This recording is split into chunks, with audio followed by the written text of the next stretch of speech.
memiliki firman Tuhan. Kita tundukkan kepala dan kita berdoa bersama-sama. Demikian Bapa, saat ini kami berada di hadapan hadirat-Mu. Setelah sepanjang hari Engkau izinkan kami untuk hidup, mencari nafkah, menuntut ilmu, hidup dalam rumah-rumah tangga kami dimanapun kami berada. Dan sore hari ini Engkau sempat kumpulkan kami. Kami akan menggunakan waktu ini untuk hidup di bawah kaki Kau Tuhan, mendengarkan firman-Mu. Sebab Engkau segala-galanya, firman-Mu adalah kehidupan kami. Firman-Mu lah yang memberikan kami pengertian untuk mengenal akan Dikau dan menyerahkan hidup kami ke dalam tangan-Mu Tuhan. Itu sebabnya saat kebaktian kami ini, waktu yang terpanjang akan kami gunakan untuk mendengarkan firman.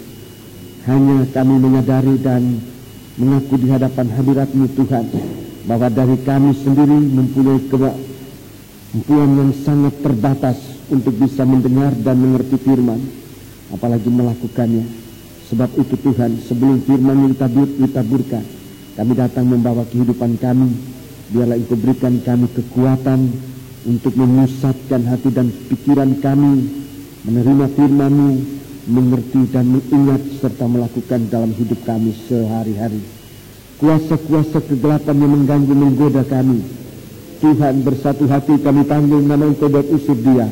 Di dalam nama Tuhan Yesus Kristus, segala roh jahat, setan, kami ikat, kami perintahkan kami semua dalam nama Yesus, pergi. Darah Yesus yang berkuasa. Terima kasih Tuhan, haleluya. Biarlah roh-Mu yang suci memberikan kami ketenangan untuk dapat mendengar firman-Mu dengan sebaik-baiknya. Terima kasih Tuhan. Hamba menyerahkan diri ke dalam tangan-Mu. Pakailah hamba-Mu Tuhan menjadi saluran berkat untuk mengucapkan kata-kata dari firman-Mu, dan dapat kami terima, dapat kami mengerti, kami kembali dan kami kuat dan bersuka cita dalam Dikau. Dalam nama Yesus, haleluya, amin.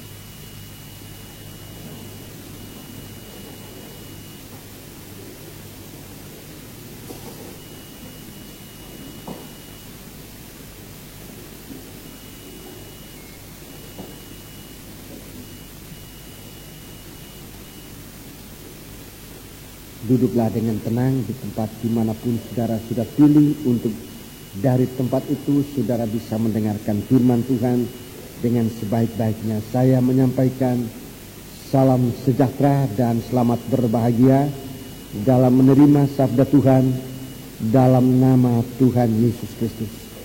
Puji Tuhan.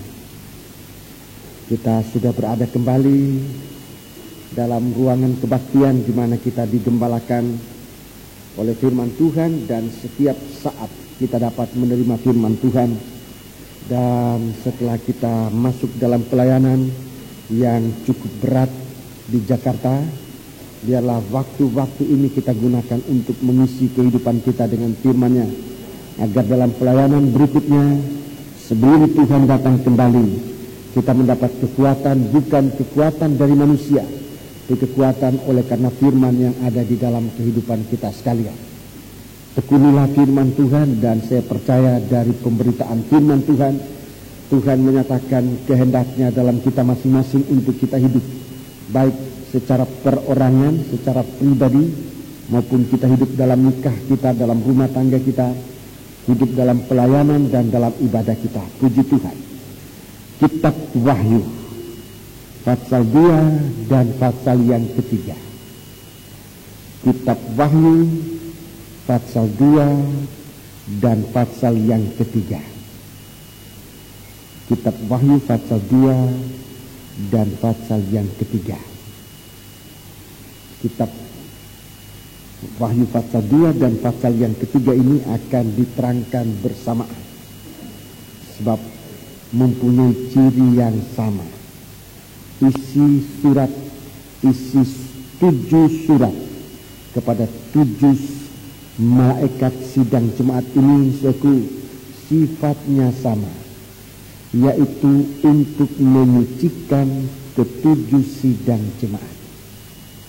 Ada 7 sidang jemaat dalam pasal 2 dan pasal 3 yang saudaraku di mana yang mempunyai kekurangan-kekurangan dan Tuhan merasa perlu saudaraku kekurangan-kekurangan ini ditegur, dinasihati untuk sidang jemaat itu mencapai kesempurnaan, kesucian secara memuncak dan berada dalam suasana kesempurnaan. 7 sidang jemaat ini tertulis di dalam ayat yang ke-11 pasal 1. Kita baca ini 7 sidang jemaat. Ayat 11 pasal 1 kitab Wahyu ayat 11. Katanya, apa yang engkau lihat, tuliskanlah di dalam sebuah kitab dan kirimkanlah kepada ke-7 jemaat ini. Iya, ini ditulis dalam sebuah kitab. Tidak surat biasa, tapi sebuah kitab, ya itu artinya sangat penting. Harus dibaca, disimpan di dalam hati untuk dilakukan. Ini pengertian dari ditulis dalam sebuah kitab, tidak hanya surat yang bisa saja selesai baca kemudian dibuang, tetapi ini sebuah kitab, kirimkan kepada 7 jemaat ini. Ke Efesus, Ya, ke Smyrna, ke Pergamus, ke Tiatira, ke Sardis, ke Philadelphia, dan ke Laodikia. ya. Jadi surat-surat ini dalam satu bundel, saudaraku, dalam satu map, dalam satu kesatuan dijadikan sebuah kitab. Dan ini berarti tidak bisa terpisah. Ke-7 sidang jemaat ini yang mempunyai kesamaan dalam sifat-sifat dan dalam kekurangan-kekurangannya, saudaraku, ditegur oleh Tuhan agar semua sidang jemaat ini nanti akan menjadi satu sidang jemaat yang disucikan oleh Tuhan. Jadi 7 sidang jemaat ini adalah nomor 1 Efesus. Saudara lihat di dalam pasal 2 ayat 1 sampai dengan ayat 7. Itu jemaat yang pertama, Efesus. Yang kedua Smyrna di pasal 2 ayat 8 sampai 11. Kemudian yang ketiga Pergamus pasal 2 ayat 12 sampai 17.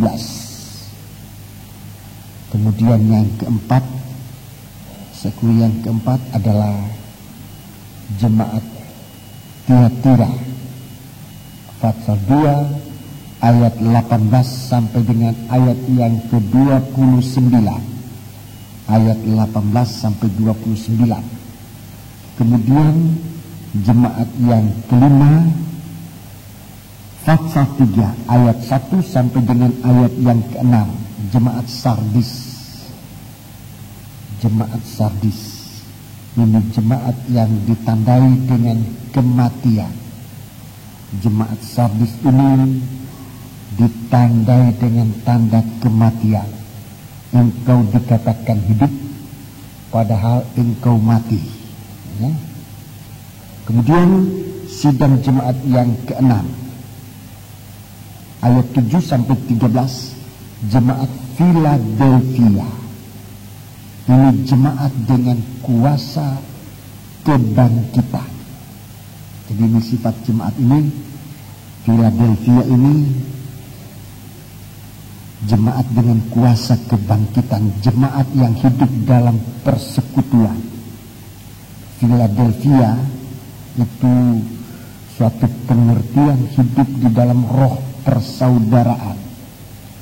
Philadelphia itu berarti hidup dalam roh persaudaraan, dan di sini kalau nanti kita pelajari kita melihat bahwa sidang jemaat ini hidup dalam tanda kuasa kebangkitan. Ini menjelang akhir zaman. Yang ketujuh, sidang jemaat yang ketujuh. Sidang jemaat yang ketujuh, suatu ayat 14 sampai dengan ayat 22. Sidang jemaat Laodikia. Sidang jemaat terakhir. sidang jemaat Laodikea ini sidang jemaat zaman akhir. Ini sidang jemaat yang terakhir. Secara jasmani dalam suasana berkat, tetapi setelah ia diberkati, ia lupa dirinya, lupa sang pencipta. Sidang jemaat ini dikatakan sidang jemaat yang suam. Artinya tidak panas, tidak dingin. Tidak panas, tidak dingin. Ini sudah perhatikan, ini nanti merupakan keadaan jemaat akhir zaman. Jemaat di mana kita berada. Suasananya menjelang sidang jemaat akan duduk di atas kursi, di atas tahta bersama-sama dengan Allah. Sebelumnya itu jemaat dalam suasana sangat suam, tidak panas, tidak dingin. Atau kalau kita hubungkan dengan dua jemaat sebelumnya dalam pasal 3 ini, jemaat Sardis itu kematian, jemaat Philadelphia itu kebangkitan, jemaat Laodikea ini tidak mati, tidak bangkit. Tidak mati, tidak bangkit. Ini suasana pemberhalaan. Dan ini sangat berbahaya. Kita menjelang akhir zaman, kita harus hati-hati terhadap suasana jemaat ini. Jemaat yang begitu diberkati dengan segala sesuatu harta benda, tetapi setelah ia diberkati, ia lupa Tuhan yang memberkati. Dia menganggap dia tidak membutuhkan siapapun juga. Dia hidup merasa mampu sendiri. Dikatakan oleh Tuhan, kamu itu suam, tidak panas, tidak dingin, tidak ada tanda kematian, tidak ada tanda kebangkitan. Jemaat yang dikatakan paling melarat, malang, miskin, buta, telanjang. Ini suatu malapetaka di akhir zaman. Kita perhatikan 7 sidang jemaat ini adalah gambaran dari gereja Tuhan, terutama yang terdiri dari bangsa kafir. Gereja Tuhan terdiri di bangsa kafir. 7 sidang jemaat ini itu juga merupakan gambaran dari 7 sidang jemaat dari zaman awal, dari gereja awal, zaman awal gereja sampai gereja akhir zaman. Dan kalau kita lihat urutannya, yang terakhir adalah jemaat Laodikea. Mari kita mau periksa satu persatu jemaat-jemaat ini, dan kita akan melihat bahwa Tuhan sedang mengerjakan jemaatnya. Pasal 2 sampai dengan pasal yang ketiga ini, saudaraku, di dalam susunan dari kitab Wahyu ini berada dalam tanda 7 kali percikan darah. 7 kali percikan darah. Ini penyucian yang terakhir. 7 kali percikan darah di muka tabut perjanjian.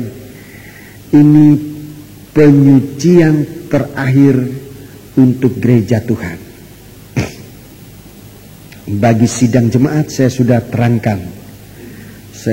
Kalau disebut penyucian terakhir, itu berarti ada penyucian-penyucian sebelumnya. Awal sampai pada yang terakhir adalah penyucian dengan 7 percikan darah. Untuk para siswa-siswi dan rekan-rekan hamba Tuhan yang ingin mencatat, saya akan tunjukkan penyucian atau rangka penyucian secara keseluruhan. Tolong tabernakel.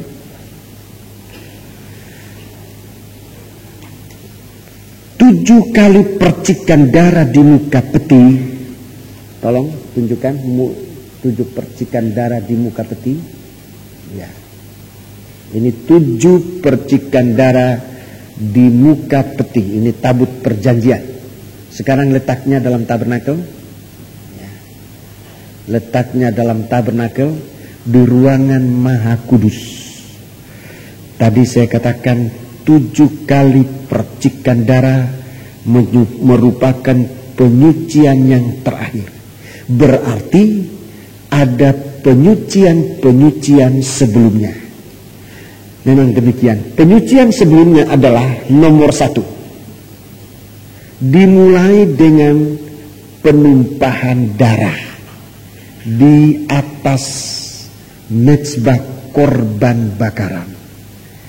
Ini penyucian penyucian berarti suatu pengampunan dosa-dosa yang kita sudah lakukan masa-masa lalu. Dosa-dosa yang kita sudah lakukan di waktu lalu itu pengampunan, ya. Jadi di mezbah korban bakaran ini penyucian itu dalam kaitan dengan pengampunan dosa-dosa yang kita sudah lakukan, baik dengan perbuatan, dengan pikiran, perasaan, perkataan, dan sebagainya. Kemudian penyucian ini dilanjutkan. Tolong dalam penyucian pertama ini ditulis dalam 1 Yohanes pasal 1 ayat 7 sampai dengan ayat 9. Ayat 7 sampai dengan ayat 9. Saudara baca di rumah ayatnya itu, ya. Sekarang yang kedua, penyucian yang kedua. Tingkatannya ruangan suci. Penyucian dengan firman Allah yang dibukakan. Penyucian dengan firman Allah yang dibukakan. Jadi itu firman Allah yang diterangkan, dijelaskan. Tidak firman Allah yang tertutup, tapi pembukaan firman. Pembukaan firman, saudaraku perhatikan. Dalam pembukaan firman, di sana dosa dinyatakan. Itu dalam pembukaan firman. Ini tanda dari firman dibukakan. Dosa dinyatakan. Dalam pembukaan firman Tuhan, dosa ditegur. Ya. Dalam pembukaan firman Tuhan, kita dinasihati. Ini yang disebut firman penyucian. Dosa dinyatakan, jadi tidak ditutup-tutup. Dalam pembukaan firman, dosa itu dibukakan. Supaya kita menjadi sadar dan kita tidak tetap hidup dalam dosa. Tapi kalau kita hidup dalam dosa, kita hidup sekarang ini, kita hidup dalam kesucian Allah, tidak di dalam keadaan berdosa. Perhatikan, tidak hidup dalam keadaan berdosa. Ini berbeda dengan orang berdosa. Hidup dalam keadaan berdosa itu artinya dosa sudah dinyatakan, tetapi tetap mau hidup dalam dosa yang sama itu. Itu bukan berdosa, tapi keadaan berdosa.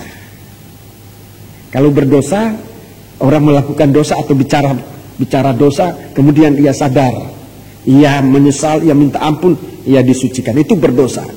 Tetapi keadaan berdosa, hidup dalam keadaan berdosa, itu dosa sudah dibuka, dinyatakan oleh firman. Orangnya tidak mau ngaku firman, orangnya tetap hidup di dalam dosa itu. Ini keadaan berdosa.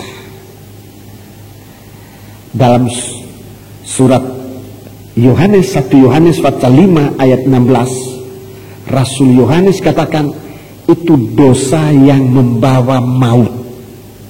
Itu dosa yang membawa maut. Hidup dalam keadaan berdosa. Sudah tahu itu dosa, sudah dinyatakan itu dosa, tetapi masih tetap hidup dalam dosa itu dosa membawa maut. Itu artinya dosa yang membawa manusia kepada penghukuman kekal. Jadi 1 Yohanes pasal 5 ayat 16 itu dosa yang membawa maut. Hidup dalam keadaan berdosa. Ya, ini kita jaga itu.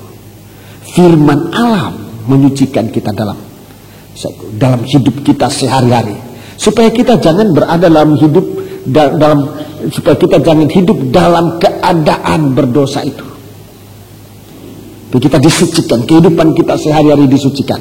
Itulah firman penyucian. Ayatnya saudara catat, Yohanes 15 ayat 3, Yohanes pasal 15 ayat yang ketiga, 2 Timotius pasal 4 ayat 1 sampai dengan ayat yang ketiga.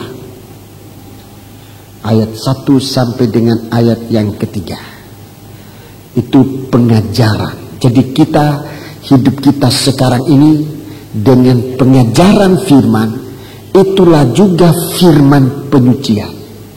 Jadi kalau kita baca dalam 2 Timotius 4 ayat yang ke-2 dan ayat yang ketiga itu, pengajaran firman itulah juga firman penyucian. Pengajaran firman adalah juga firman penyucian. Jadi kita disucikan oleh firman Tuhan untuk hidup kita sehari-hari ini, untuk hidup kita setiap hari. Masa lalu kita oleh darah Yesus kita diampuni. Masa kita sehari-hari sekarang ini disucikan oleh firman penyucian. Itu nomor 1. Nomor 2, oleh cambuknya Tuhan. Kalau firman penyucian kita abaikan, maka datanglah cambuk, hajaran Tuhan. Cambuk atau hajaran Tuhan. Itu di dalam Ibrani pasal 12 ayat 15, ayat 5 sampai dengan ayat yang ke-13. Sudah baca di rumah itu ya. Saya sudah jelaskan pada waktu yang lalu. Itu cambuk. Sebetulnya cambuk itu tidak perlu kalau kita sudah mau terima firman Allah. Nggak perlu dicambuk. Dengan firman Allah kita sudah disucikan.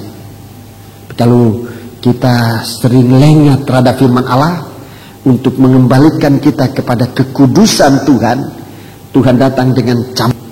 Lewat kesehatan kita dicambuk, lewat pelayanan kita, lewat ibadah kita, lewat kehidupan sehari-hari, lewat usaha pekerjaan dicambuk oleh Tuhan. Banyak cambuknya Tuhan. Dan kalau kita mengerti itu maksud Tuhan.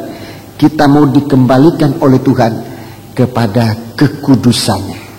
Rasul Paulus katakan, memang saat kita dicambuk tidak enak, tapi saatnya kita akan merasakan bahagianya kalau kita sudah sadar dan berada dalam kesucian Allah. Jadi itu penyucian tingkatan ruangan suci ya. Masa kita sekarang, masa yang akan datang, masa yang akan datang, masa yang akan datang. Penyucian dengan 2 kali 7 percikan darah. 2 kali 7 percikan darah, sebab 7 kali percikan darah di atas tabut perjanjian. Itu sengsara yang sudah menimpa atau dialami oleh Yesus Kristus. Itu yang pertama. 7 kali percikan darah sengsara yang dialami oleh Yesus. Mulai ia ditangkap, ia disengsarakan sampai mati di atas kayu salib. Ini sengsara-sengsara yang menimpa Tuhan Yesus Kristus. Kemudian ada 7 kali percikan darah di muka tabut. Ini sengsara yang akan dialami oleh gereja Tuhan. Sengsara yang akan dialami oleh gereja Tuhan menjelang hari Tuhan. Jadi ini nanti gereja Tuhan mengalami sengsara-sengsara ini. Tapi dengarkan baik-baik, sengsara itu bukan untuk membinasakan gereja, bukan. Memang gereja Tuhan diizinkan oleh Tuhan masuk dalam sengsara-sengsara. Tapi sengsara itu bukan untuk membinasakan gereja Tuhan, tetapi untuk menampilkan gereja Tuhan dalam keadaan utuh, suci, sempurna, sama seperti Tuhan sempurna adanya. Jadi 7 percikan darah ini bukan untuk menghancurkan sidang jemaat, tidak. Tetapi 7 percikan darah ini adalah sengsara yang membasuh sidang jemaat secara sempurna. Tidak ada lagi cacat, kerut, dan sebagainya. Tapi jemaat nanti akan ditampilkan dalam keadaan cemerlang di hadapan mempelai prianya. Mari. Inilah percikan darah ini. Jadi 7 percikan darah itu sebenarnya bermaksud untuk saudara-saudaraku, untuk masa depan dari gereja Tuhan. Penyucian masa depan dari gereja Tuhan. Di dalam surat 1 Yohanes 1 Yohanes pasal yang ketiga. 1 Yohanes pasal yang ketiga. Di dalam percikan darah, 7 percikan darah bukan untuk berputus asa, tapi dalam percikan darah di situ gereja Tuhan diizinkan masuk dalam penyerahan sepenuh kepada Tuhan. Itu 7 percikan darah. Coba kita membaca ayat yang pertama, mulai ayat pertama, ya. Pasal 3, 1 Yohanes 3 mulai ayat pertama sampai dengan ayat yang ketiga. Lihatlah betapa besarnya kasih yang dikaruniakan Bapa kepada kita, sehingga kita disebut anak-anak Allah. Dan memang kita adalah anak-anak Allah. Ya, kita anak Allah. Kita ini disebut anak-anak Allah sebab memang kita adalah anak Allah. Terus? Karena itu dunia tidak mengenal kita, sebab dunia tidak mengenal Dia. Iya, terus? Saudara-saudaraku yang kekasih, sekarang kita adalah anak-anak Allah, tetapi belum nyata apa keadaan kita kelak. Iya, sekarang kita disebut anak Allah, tetapi keadaan kita nanti itu bagaimana? Belum nyata keadaan kita nanti bagaimana. Terus? Akan tetapi kita tahu bahwa apabila Kristus menyatakan dirinya, ya, Kristus menyatakan dirinya yang menanggung sengsara derita 7 kali percikan darah, ia menanggung itu. Terus kita akan menjadi sama seperti Dia. Sama dengan Dia. Kita menjadi sama dengan Dia. Sebab kita akan melihat Dia dalam keadaannya yang sebenarnya. Jadi ini pertemuan antara satu kerinduan akan melihat Dia, kerinduan untuk dapat nampak Dia dengan muka. Siapa yang mempunyai kerinduan ini? Ayat 3. Setiap orang yang menaruh pengharapan itu kepadanya. Menaruh pengharapan, menaruh kerinduan, berharap untuk bisa melihat Dia, bisa memandang Dia. Terus menyucikan diri sama seperti Dia yang adalah suci. Ya, jadi kalau kita merindu kedatangan Tuhan, buktinya kita berjaga dalam hidup yang suci. Ini menyucikan diri itu berjaga-jaga di dalam kesucian. Tidak gampang tergopoh-gopoh untuk melakukan dosa, untuk bagaimana kita sekarang disucikan oleh firman untuk bisa nanti bertahan dalam 7 kali percikan darah. Saudara tolong lihat di depan sini di jari saya yang 3 ini. Nomor 1, Perhatikan bagaimana dosa ini diampuni. Itu penting. Dosa masa lalu kita diampuni. Pengampunan dosa masa lalu membuat kita merindu firman Allah sekarang. Kalau masa lalu kita disucikan oleh Tuhan, atau dosa-dosa diampuni oleh Tuhan, salah satu ciri, salah satu tanda yang sangat nyata, kita itu merindu firman Tuhan. Firman yang menyucikan kita. Merindu. Mengharapkan adanya firman yang menyucikan kita. Jadi saudara lihat, saudara bisa ukur sendiri kehidupan rohani saudara. Jangan ukur orang lain. Saudara tidak bisa tahu apa yang ada di dalam hati orang lain. Saudara hanya tahu apa yang ada dalam hidupmu. Suatu bukti dosa kita diampuni oleh Tuhan. Ini bukti yang sangat nyata. Satu bukti dosa kita yang masa lalu itu diampuni oleh Tuhan adalah dari dalam hati kita ada kerinduan untuk terus disucikan oleh Tuhan. Ada kerinduan itu. Kerinduan untuk menerima firman penyucian. Supaya kita terus dalam kesucian. Itu bukti. Itu bukti. Sekarang yang kedua. Sebagai bukti kita menerima firman penyucian. Jadi bukan mengetahui, tapi menerima. Jadi bukan mengetahui ayat-ayat, menerima firman penyucian itu ada buktinya. Buktinya adalah kita selalu berharap akan kedatangannya yang kedua kali. Kita merindu akan kedatangannya yang kedua kali. Jadi ini penghargaan kita pada firman. Ini bukti kita menerima firman. Jadi bukan diukur dari pengetahuan kita, bukan. Diukur dari sejauh mana kita mengharap akan kedatangan Tuhan. Itu ukuran bahwa kita menerima firman penyucian atau pengajaran ini.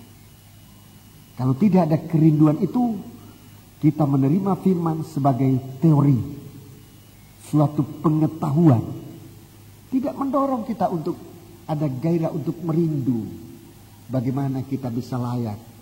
Kalau Yesus datang kembali, kita dilayakkan untuk menerima Dia. Puji Tuhan. Jadi ini tanda-tanda. Saya ulangi, dua tanda ini yang besar. Dua tanda penyucian kita perhatikan. Tanda bahwa dosa kita diampuni adalah kerinduan kita akan firman. Kerinduan kita akan firman. Itu tanda dosa kita masa lalu mungkin sudah hitam seperti arang, mungkin merah kirmisi. Kalau kita sudah diampuni oleh Tuhan, hati kita disucikan oleh Tuhan, buktinya kita merindu firman Allah. Firman penyucian, firman pengajaran. Orang yang tidak suka firman penyucian, tidak suka ditegur oleh firman, itu berarti dia mempertahankan satu, dua atau berapa banyak dosa di dalam hatinya. Dia tidak bisa menerima firman Allah. Sebab ada dosa yang mengganjal di dalam hati. Kalau dosa itu kena darah Yesus, karena kita akui di hadapan Tuhan, bukti dosa itu disingkirkan oleh Tuhan. Ada banyak bukti-bukti, tapi bukti yang paling penting yang harus kita tahu adalah kita merindu akan firman Allah. Dulu kita orang yang jahat. Seperti Rasul Paulus katakan. Dulu aku orang ganas. Aku seorang pembunuh. Aku seorang penganiaya. Begitu dia diampuni. Dia merindu firman. Bukan hanya ia terima.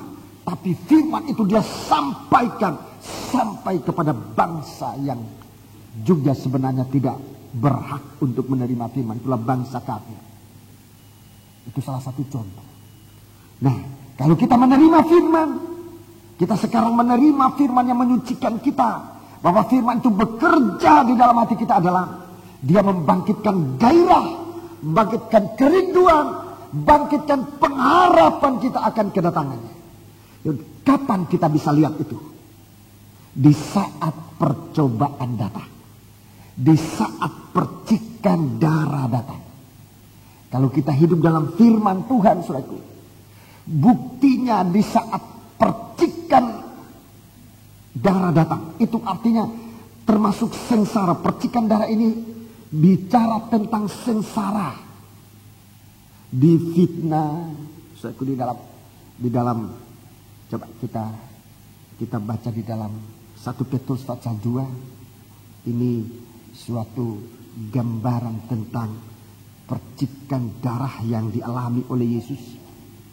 Dialami oleh Yesus. 1 Petrus pasal 2. 1 Petrus pasal 2. Ayat yang ke-20. Mulai ayat yang ke-20. Sebab dapatkah disebut Atau pujian. ayat 19. Mulai ayat 19. Sebab adalah kasih karunia jika seorang karena sadar akan kehendak Allah menanggung penderitaan yang tidak harus ia tanggung. Ya, jadi sengsara, saku menanggung sengsara yang harusnya dia tidak usah tanggung. Ini percikan darah. Terus? Sebab dapatkah disebut pujian jika kamu menderita pukulan karena kamu berbuat dosa? Perhatikan. Tetapi jika kamu berbuat baik dan karena itu kamu harus menderita. Kamu harus menderita. Maka itu adalah kasih karunia pada Iya, Allah. ini darah, ini percikan darah. Terus? Sebab untuk itulah kamu dipanggil. Karena Kristus pun telah menderita untuk kamu dan telah meninggalkan teladan bagimu supaya kamu mengikuti jejaknya. Supaya kamu mengikuti jejaknya. Saya perhatikan. 22. Ia tidak berbuat dosa. Ini percikan darah. Tidak berbuat dosa. Ia tidak berbuat dosa. Ini percikan darah. Ini tidak berbuat dosa. Melawan daging. Melawan keinginan. Melawan godaan. Melawan tantangan. Melawan segala sesuatu yang bukan dari Allah. Ini tidak berbuat dosa. Terus? Dan tipu tidak ada di dalam mulutnya. Tipu tidak ada di dalam mulutnya. Ini terus ketika ia dicaci maki. Dicaci maki. Ini percikan darah. Terus ia tidak membalas dengan mencaci maki. Terus ketika ia menderita. Menderita, ini percikan darah. Ia tidak mengancam. Ia tidak mengancam. Tetapi ia menyerahkannya kepada dia. Garis bawahi, menyerahkannya kepada dia. Mengharap kepada dia. Buat kita sekarang mengharap kepada kedatangannya. Ketika ia dicaci maki. Terus? Yang menghakimi dengan adil. Iya. 24. Ia sendiri telah memikul dosa kita di dalam tubuhnya di kayu salib. Supaya kita yang telah mati terhadap dosa hidup untuk kebenaran. Oleh bilur-bilurnya kamu telah sembuh. Ya, jadi 7 percikan darah ini mematikan kuasa dosa di dalam kita. Saudara-saudaraku. Jadi sebagai bukti bahwa kita hidup di dalam firman Allah itu, di saat percikan darah semacam ini, bukan putus asa. Memang kalau orang dunia, kalau sengsara sudah begitu hebat, saat itu merupakan saat putus asa. Sebelum percikan darah, kita tidak bisa mengharap orang lain. Masing-masing harus berhadapan. Tidak bisa kita mengharap si A, si B. Tidak bisa kita katakan, saya dalam sengsara tidak ada yang besuk. Memang tidak akan ada yang besuk. Saya ditinggalkan, memang seperti Yesus seorang diri di atas kayu salib. Tidak bisa ditemani seorang diri. Percikan percikan darah itu sengsara yang diderita, dialami, dan tidak bisa ditolong oleh orang lain. Seorang diri. Di saat itu manusia biasa putus asa. Dan itu logis. Di saat tidak ada orang lihat kita, di saat kita seorang diri, di saat itu, saudaraku, dalam penderitaan semacam itu, saat banyak orang yang putus asa. Banyak orang putus asa. Tetapi Rasul Yohanes tadi katakan, justru di saat semacam itu, kita di saat tidak bisa berharap orang lain, tidak bisa berharap pada kekuatan kita sendiri, tidak bisa berharap pada harta benda kita, tidak bisa berharap atas akal kita. Saat itu saat yang paling tepat untuk dengarkan, berharap kepada Tuhan. Saat tidak ada orang yang kita bisa harapkan, saat tidak ada apa-apa yang kita bisa harapkan untuk menolong kita, bagi kita yang hidup dalam firman Allah, bukan untuk putus asa, tetapi saat itulah kita hidup dalam berpengharapan akan kedatangannya, menolong kita. Dia sebagai mempelai laki-laki, dia sebagai kepala atas hidup kita, dia sebagai gembala agung, pemelihara jiwa kita. Di saat semacam itu, di saat kita tidak bisa mengharapkan siapapun juga, kita tidak bisa mengharap apapun juga, saudaraku, di saat itu Rasul Paulus katakan, Rasul Yohanes tadi katakan, di saat itulah kita berharap akan kedatangannya sebagai penolong, sebagai, saudaraku, sebagai kepala, sebagai mempelai laki-laki, sebagai gembala agung. Coba kita baca dalam ayat 25. Ayat 25. Sebab dahulu kamu sesat seperti domba, tetapi sekarang kamu telah kembali kepada gembala agung dan memelihara jiwa. Jadi saat kita dalam perjalanan, suatu yang ditandai dengan percikan darah, langkah-langkah yang dipercik darah, ayat 19 sampai dengan 24 itu adalah langkah-langkah yang dipercik darah. Tapak kakinya Tuhan yang kita ikuti, seku yang sudah dipercik dengan darah, seku, sampai kita menemukan Kristus. Dia sebagai gembala agung kita, dia memelihara jiwa kita. Puji Tuhan. Jadi ini tentang percikan darah itu. Sekali lagi saya ingatkan, saat itu kita jangan putus asa. Itu sebabnya kalau sekarang dosa kita diingatkan, maksudnya untuk diampuni. Sebab dengan pengampunan dosa, kita ada kemampuan untuk menerima firman penyucian.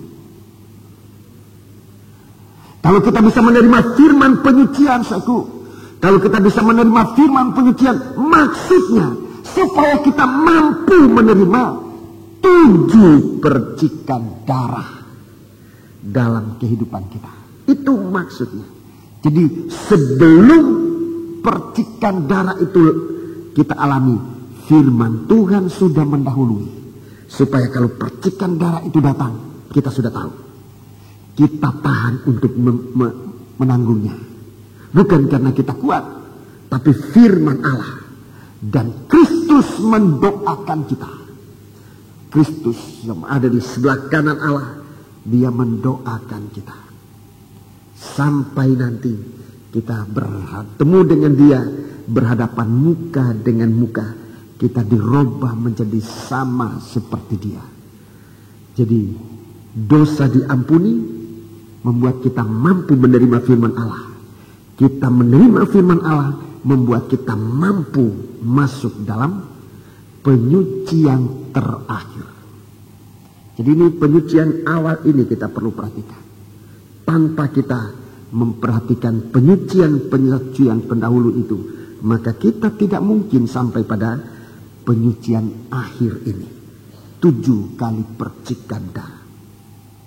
Jadi saudara-saudaraku, kita beribadah dan saudaraku kita lihat dalam Fatsal 2. Kita lihat Fatsal 2 dari kitab Wahyu ini. Kita baca ayat 1 sampai dengan ayat yang ke-7. Jemaat di Efesus. Jemaat Efesus. Tuliskanlah kepada malaikat jemaat di Efesus, inilah firman dari Dia yang memegang ketujuh bintang itu di tangan kanannya dan berjalan di antara ketujuh kaki dian emas itu. Iya, berjalan di antara ketujuh kaki dian emas itu. Terus? Aku tahu segala pekerjaanmu, baik jerih payahmu maupun ketekunanmu. Aku tahu bahwa engkau tidak dapat sabar terhadap orang-orang jahat, bahwa engkau telah mencobai mereka yang menyebut dirinya rasul, tetapi yang sebenarnya tidak demikian. Terus? Bahwa engkau telah mendapati mereka pendusta, dan engkau tetap sabar dan menderita oleh karena namaku, dan engkau tidak mengenal lelah. Engkau tidak mengenal lelah. Namun demikian aku mencela engkau, karena engkau telah meninggalkan kasihmu yang semula. Sebab itu ingatlah betapa dalamnya engkau telah jatuh, bertobatlah dan lakukanlah lagi apa yang semula engkau lakukan. Jika tidak demikian, aku akan datang kepadamu dan aku akan mengambil kaki dianmu dari tempatnya. Jikalau engkau tidak bertobat. Tetapi ini yang ada padamu, yaitu engkau membenci segala perbuatan pengikut-pengikut Nikolaus, yang juga ku benci. 7. Siapa bertelinga, hendaklah ia mendengarkan apa yang dikatakan Roh kepada jemaat-jemaat. Barang siapa menang, dia akan kuberi makan dari pohon kehidupan yang ada di Taman Firdaus Allah. Ya, terima kasih. Di sini yang ditekankan di sini seku tentang kasih mula-mula. Ini kekurangan yang besar, yaitu tanpa kasih mula-mula. Seorang yang bekerja tetapi tidak dalam kasih mula-mula, tidak dengan kasih mula-mula, dan memang bisa bekerja.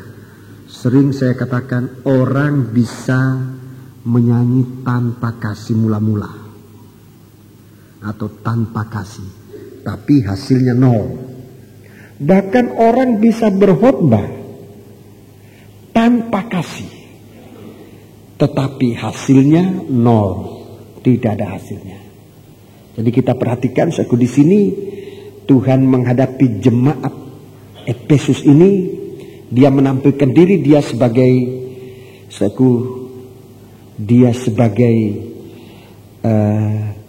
seorang anak manusia yang berjalan di antara kaki dian emas dan yang memegang ketujuh bintang. Saudaraku, ini satu kehidupan jemaat yang sangat diperhatikan oleh Tuhan, dan kalau kita lihat punya pekerjaan ini memang luar biasa. Punya kekhususan yang luar biasa. Coba ayat 2. Jerih payamu maupun ketekunan. Ini dimiliki oleh jemaat Efesus. Jemaat Efesus adalah jemaat yang mempunyai banyak pekerjaan dan tekun dalam pekerjaan. Kedua, jemaat ini jemaat yang benar. Dalam ayat yang kedua itu, jemaat ini jemaat yang benar. Dia tidak mau didustai. Dia tidak mau kecampur dengan hal-hal yang tidak benar. Jadi jemaat ini jemaat yang benar. Ayat yang ketiga. Ayat yang ketiga ini, tanda yang ketiga, jemaat ini dia tahan menderita karena nama Tuhan dan tidak mengenal lelah. ini satu kekuatan yang luar biasa. Dia tahan menderita, dia tidak mengenal lelah. Kemudian yang keempat, ayat yang keenam, dia tidak suka suatu perbuatan pengikut Nikolaus yang juga Tuhan benci. Ini suatu hasil dari pengajaran sesat. Dia tidak suka. Jadi kalau kita lihat suatu apa yang dilakukan oleh jemaat ini secara keseluruhan, jemaat ini kelihatan istimewa. Sidang jemaat ini keadaannya istimewa. Tetapi ada satu kekurangan, dan kekurangan ini kekurangan sangat besar. Hal-hal yang kelihatan istimewa ini sudah dikerjakan tanpa kasih mula-mula. Tanpa kasih mula-mula. Mari saya tunjukkan suatu kasih yang mula-mula ini. Injil Yohanes pasal 1. Injil Yohanes pasal 1. Ini saya akan tunjukkan ayat-ayatnya saudaraku dalam studi ini. Ini perlu dibaca sekalipun saudara sudah tahu. Injil Yohanes pasal 1, saudaraku. Injil Yohanes pasal 1 ayat yang ke-29. Ini kasih mula-mula. Injil Yohanes pasal 1 ayat 29, saudara catat ayat-ayatnya. Yohanes pasal 3 ayat 16. Ini sama. Yohanes 1 ayat 29, Yohanes 3 ayat 16. Kita baca Injil Yohanes pasal yang pertama ayat 29. Pada keesokan harinya, Yohanes melihat Yesus datang kepadanya, dan ia berkata, "Lihatlah anak domba Allah yang menghapus dosa dunia." Ya, ini kasih mula-mula. Anak domba yang menghapus dosa semua manusia di dunia ini. Ini kasih Allah yang dinyatakan mula-mula. Kasih yang menyangkut pengampunan dosa.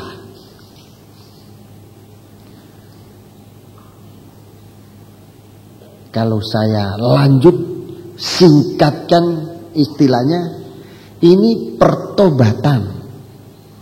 Orang yang dihapus dosanya itu, kalau ia menerimanya, dia menjadi orang bertobat. Itu orang yang dosanya dihapus. Dia menjadi orang yang bertobat. Jadi anak domba dengan kaitan penghapusan dosa. Ini kasih mula-mula.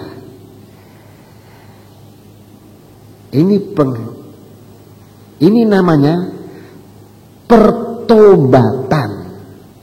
Bertobat.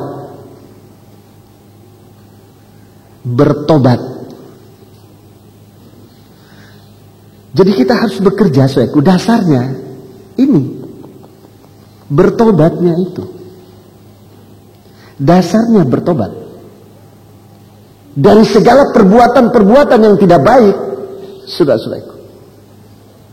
Dan ini kita bisa melihat di dalam gereja Tuhan, saudaraku, begitu banyak kehidupan-kehidupan yang kelihatannya berhasil, tetapi kalau diukur oleh Dia yang berjalan di antara ketujuh kaki Dia, itu artinya memeriksa sampai segala noda, segala sesuatu. Dia akan lihat, dia akan menemukan hal yang paling dalam ini. Suatu pelayanan tanpa bertobat. Jadi anggota Sangkor tapi tidak bertobat. Jadi pemain musik tapi tidak bertobat. Ya, bahkan sampai menjadi pendeta tetapi tidak bertobat. Saya malu mengatakan ini, tetapi untuk kepentingan kita bersama ini harus dikatakan. supaya kita dalam jabatan rohani yang kita miliki, baik sebagai sidang jemaat kaki dian maupun sebagai bintang yang di tangan kanan Allah, Tuhan mau supaya kita hidup dalam pertobatan yang jelas. Tidak penting apa hidup kita masa lalu, itu tidak penting apa hidup kita masa lalu. Tetapi begitu kita menemukan kasih Allah yang memberi anaknya yang tunggal itu, merupakan anak domba yang mengangkut dosa-dosa masa lalu kita, sudah disembelih, maka selanjutnya itu yang ingin Tuhan lihat. Masa lalu kita itu sudah ditutup oleh Tuhan dengan darahnya. Sekali lagi, kalau saya katakan tidak penting masa lalu, itu artinya masa lalu yang ditutup oleh darah Yesus. Itu kasih mula-mula. Jangan dulu berbuat dosa itu, sekarang sudah jadi hamba Tuhan, masih dosa itu lagi. Dan ini yang Tuhan katakan, betapa dalamnya engkau sudah jatuh. Saudaraku, ini bukan hidup dalam kegelapan. Ini hidup yang menggelapkan suasana. Bukan hanya di dalam kegelapan, tetapi menggelapkan. Jemaat menjadi gelap oleh karena pelayanan semacam ini. Saudara-saudara, sekali lagi seperti Rasul Paulus katakan, masa lalu itu begitu gelap. Tapi bagi Rasul Paulus katakan itu tidak penting, sebab aku menerima kasih karunia, kasih mula-mula. Masa lalu itu dihapuskan oleh Tuhan dengan kuasa darah ini. Rasul Paulus ditampilkan bagikan bintang di tangan kanan Allah.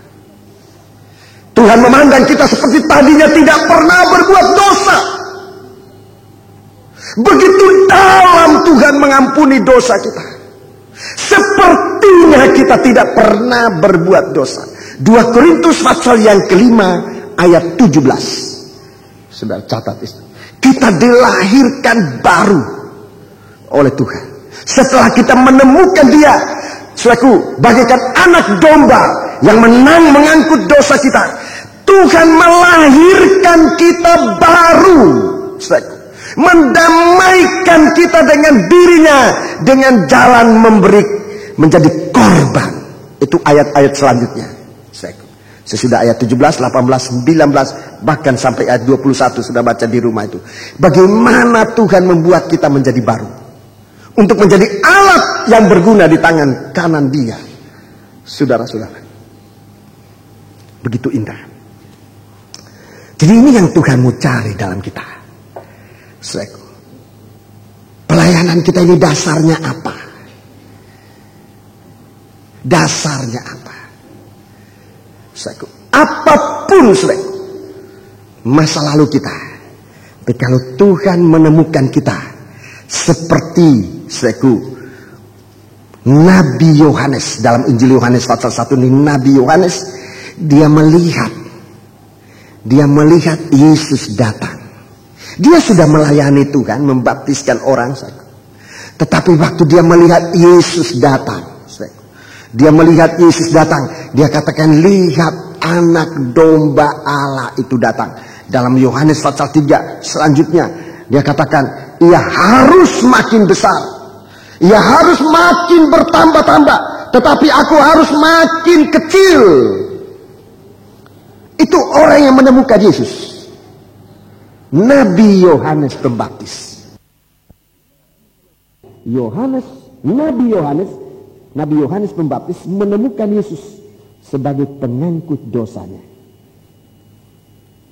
Injil Yohanes 3 ayat 30, dia mengatakan, biar Tuhan makin besar, kasih Allah itu tumbuh. Begitu diampuni dosa ini, kasih itu tumbuh, dan memang kasih ini hidup. Kasih ini tumbuh, kasih mula-mula itu tumbuh makin hari makin besar, untuk sampai nanti pada puncaknya, yaitu menjadi mempelai. Itu puncak. Biar Dia makin bertambah-tambah, aku makin berkurang-kurang. Injil Matius Injil Matius. Injil Matius pasal yang ke-7. Injil Matius pasal yang ke-7. Injil Matius pasal yang ke-7. Ayat 21. Bukan setiap orang yang berseru kepadaku, Tuhan, Tuhan, akan masuk ke dalam kerajaan surga, melainkan dia yang melakukan kehendak Bapa-Ku yang di surga. 22. Pada hari terakhir banyak orang akan berseru kepadaku. Perhatikan, banyak orang akan berseru kepadaku. Tuhan, Tuhan, Ya, bukankah kami bernubuat demi namamu? ya, ini artinya seorang hamba Tuhan. Bernubuat ini menyampaikan firman Tuhan. Berkhotbah. Nubuat yang terbesar adalah pembukaan firman Allah. Bernubuat, menyampaikan firman Allah. Bernubuat demi namamu. Terus, Dan mengusir setan demi namamu. ya, ini juga hamba Tuhan. Seorang penginjil, seorang hamba Tuhan. Terus, Dan mengadakan banyak mujizat ya, demi namamu ini juga. juga hamba Tuhan. Ini juga hamba Tuhan. Ini juga seorang hamba Tuhan. Jadi kita lihat satu melayani Tuhan seperti jemaat Efesus itu hebat. Hebat pelayanannya. Begitu hebat. Tapi dengar apa kata Tuhan. Pada waktu itulah aku akan berterus terang kepada mereka Aku akan berterus terang kepada mereka dan berkata, dan berkata, aku tidak pernah mengenal kamu. aku tidak pernah mengenal kamu. Enyahlah daripadaku, kamu sekalian pembuat kejahatan. Kamu pembuat kejahatan. Di mana letak kejahatan? Berkhotbah. Berkhotbah itu bukan jahat, bukan berbuat kejahatan. Tetapi orang berkhotbah menyampaikan firman Allah dengan tidak didasarkan pada hidup yang bertobat sesuai dengan firman Allah, itu kejahatan. Itu kejahatan. Itu kejahatan. Jadi menyampaikan firman tetapi tidak melakukan firman, itu kejahatan. Itu suatu kejahatan. Jadi segala sesuatu dikerjakan, segala pekerjaan rohani yang dikerjakan, tetapi tidak berdasarkan dari hidup yang dikerjakan oleh kasih Allah, tidak mau bertobat. Roma, surat Roma, saya tunjukkan contoh yang jelas dalam surat Roma. Ini contoh yang jelas. Surat Roma pasal yang kedua. Surat Roma pasal yang kedua. Ini contoh. Mulai ayat pertama. Karena itu, hai manusia, siapapun juga engkau. Siapapun manusia ini, siapapun juga. Berarti anggota gereja, hamba Tuhan, tua-tua, pengerja, imam-imam, siapapun engkau. Yang menghakimi orang lain, Ya, engkau sendiri tidak bebas dari salah. terus. Sebab dalam menghakimi orang lain, engkau menghakimi dirimu sendiri. Karena engkau yang menghakimi orang lain melakukan hal-hal yang sama. Engkau menghakimi orang lain, kamu juga lakukan itu.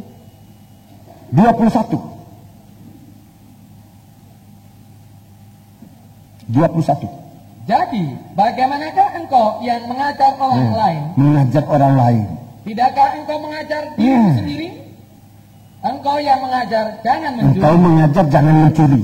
Mengapa engkau sendiri mencuri? Mengapa engkau sendiri mencuri? Engkau yang berkata jangan berzina. Iya. Mengapa engkau sendiri Engkau berzina? sendiri berzina. Engkau yang jijik akan segala berhala. Mengapa engkau sendiri merampok rumah berhala? Iya, terima kasih sampai di situ. Jadi ini suatu contoh yang sangat gamblang, saudaraku, dinyatakan, ditulis oleh Rasul Paulus untuk menyatakan suatu pekerjaan rohani yang dikerjakan oleh orang yang tidak hidup dalam pertobatan, tidak rohani.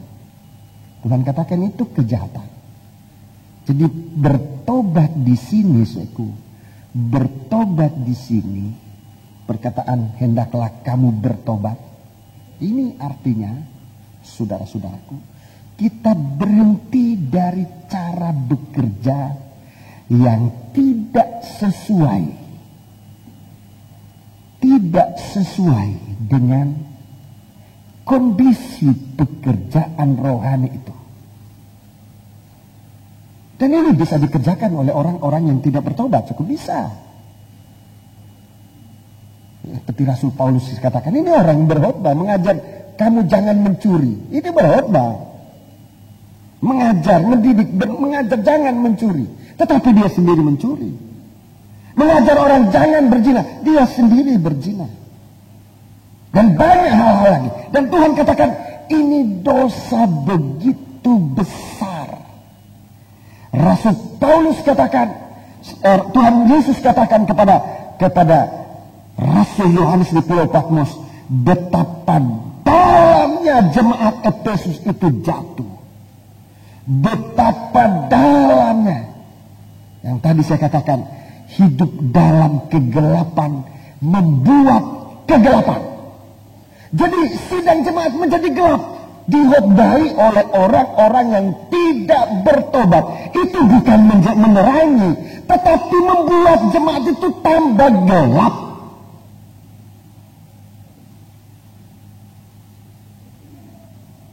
Jadi saya seorang gembala, rekan-rekan hamba Tuhan, para siswa-siswi perhatikan. Kita ini nanti apa membuat sidang jemaat itu dalam terang, bagikan kaki dia, atau kita membuat sidang jemaat menjadi gelap gulita. Tuhan katakan, kamu yang melakukan kejahatan, bicara tentang kesucian tapi hidup dalam kenajisan, bicara tentang terang tapi hidup dalam kegelapan. Ini kekurangan, saudara. Ini kekurangan. Tuhan katakan di akhir zaman, perkataan di akhir zaman itu artinya tidak ada kesempatan lagi bertobat. Tidak ada kesempatan bertobat. Sudah berada di muka pintu. Di ujung jalan terakhir, muka pintu, sudah mengetuk pintu, sudah sampai di pintu terakhir. Itu artinya tidak ada waktu, tidak ada kesempatan untuk bertobat. Dan di saat itu, aku akan terus terang berkata kepada mereka, undur daripadaku, hei kamu yang melakukan kejahatan. Kita sekarang ini masih mendapat kesempatan untuk merubah diri kita, untuk merubah sikap kita, untuk merubah pendirian kita yang tidak benar, menjadi suatu alat Tuhan yang berguna. Memang yang kita lakukan ini, dihargai oleh Tuhan, banyak dihargai oleh Tuhan. Tidak tahu lelah. Banyak pengorbanan kita lakukan. Di satu hal yang Tuhan lihat, apakah ada pekerjaan, suatu proses penyucian Tuhan, menghargai korban Kristus. Bertobat itu artinya kita menghargai korban Kristus. Begitu kita menghargai korban Kristus, itulah kasih mula-mula. Kita menjadi orang yang sangat dipakai oleh Tuhan. Saudara-saudara, Yeremia pasal yang kedua. Yeremia pasal yang kedua. Kitab Nabi Yeremia. Kitab Nabi Yeremia pasal yang kedua. Kitab Nabi Yeremia pasal yang kedua. Kita baca ayat 1 dan ayat yang kedua. Firman Tuhan datang kepadaku bunyinya, Ya. Pergilah memberitahukan kepada penduduk Yerusalem dengan mengatakan, Ya. beginilah firman Tuhan, aku teringat kepada kasihmu pada masa mudamu, Ya. kepada cintamu pada waktu engkau menjadi pengantin, bagaimana engkau mengikuti aku di padang gurun, di negeri yang tiada tetapurannya. Ya, ini kasih mula-mula dari Israel kepada Tuhan. Sekalipun di padang gurun, Tidak ada tetanaman, tidak ada, seakan tidak ada kehidupan kelihatan. Ini berartinya tanda kematian. Jemaat Israel ikut Tuhan selama 40 tahun lamanya. Aku ingat akan kasih pada masa mudamu.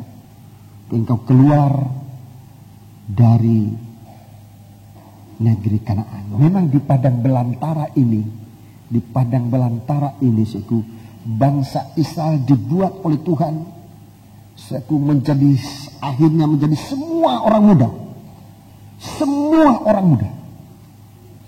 Kecuali 2 orang, Yusak dan Kaleb. Selebihnya dari itu adalah anak-anak muda di umur 40 tahun ke bawah. Yang 40 tahun ke atas sudah mati semua. Jadi suatu jemaat dari orang-orang muda. Semua orang lahir di padang belantara. Yang lain mati di padang belantara. 40 tahun tinggal anak-anak muda semua. Umur 40 tahun kecuali Yusak dan Kaleb. Selebihnya itu anak-anak muda semua. Sebab yang tua yang lahir di Mesir itu mati di padang belantara. Jadi ini suasana muda. Suasana masa muda. Bangsa Israel di padang belantara. Aku ingat kamu di saat itu sebagai seorang muda hidup di padang belantara, tidak ikutan dunia ini. Tapi sekarang kita baca ayat 13. Ayat 13. Sebab 2 kali umatku berbuat jahat. Tapi akhirnya umat Tuhan ini berbuat jahat. Mereka meninggalkan aku, sumber air yang hidup. Mereka meninggalkan aku, sumber air yang hidup. Untuk menggali kolam bagi mereka sendiri, yakni kolam yang bocor, yang tidak dapat menahan air. Iya. Jadi, tetapi akhirnya Israel ini meninggalkan Tuhan. Meninggalkan kasih mula-mula. Meninggalkan kasih mula-mula. Masih tetap orang Israel, tetapi sudah tanpa kasih mula-mula. Mereka meninggalkan aku. Ini yang pertama. Ini kesalahan bangsa Israel. Meninggalkan Allah. Yang kedua, dia menggali kolam buat dirinya sendiri. Jadi mencari hidup sendiri. Tidak hidup dari firman, tapi menggali kolam sendiri. Jadi tidak lagi hidup dari kasih Allah, dari pertobatan. Saya selalu mengatakan, urusan kita adalah bagaimana kita hidup dalam kesucian Allah, dalam pertobatan. Soal kehidupan kita, kebutuhan hidup kita adalah urusan Tuhan. Di bangsa Israel, mereka tidak memperhatikan kasih mula-mula itu. Tuhan sebagai sumber air yang hidup. Tidak memperhatikan bagaimana kita bisa mendapat hidup yang sesungguhnya.